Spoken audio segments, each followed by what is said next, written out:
So the idea for the book started when we lived on this tropical island in Australia.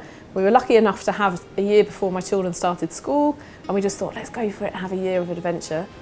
So we lived on this island and we were on the beach one day, just happily minding our own business, and suddenly thousands of people kind of descended, ready to watch this turtle being released into the sea. And that had a real impact on my little children. And they were wanting to know, Mummy, what was wrong with the turtle? And so we went back to the turtle hospital and they saw all these blue tanks filled with turtles. And my daughter, as soon as she made the connection between the turtles she'd seen being released and the turtles in the hospital and then the plastic she saw on the beach, she was off then. She was, Mummy, I'm saving the turtles, and she was picking up rubbish.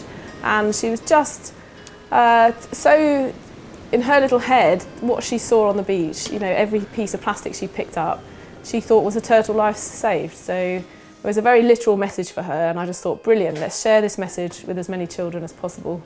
It was about a year between seeing the turtle on the beach and then having the idea for the book. And then it was another probably 2 years after that until the book was actually released. So it's quite a long process.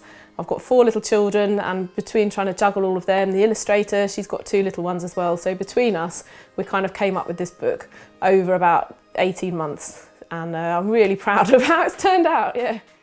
So we reached a point with the business where it was going much faster than we could really handle or even understand.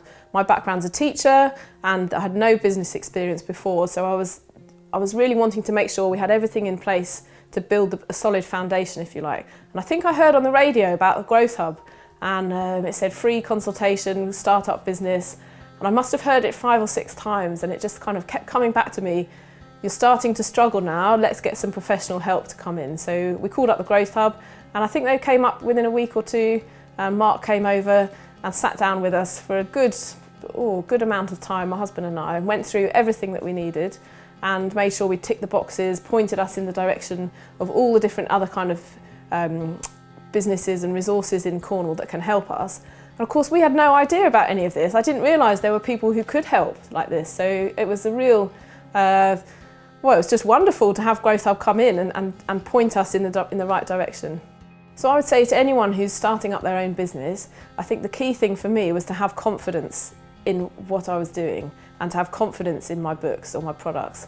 And that came from conversations with more experienced people, with seeking out business advice like from Growth Hub, getting that support that you need from a professional background, but also putting yourself out there, write to these people, write to the media, and just give them a story that's interesting, and you'll be surprised at what you get back and how your business can grow from that.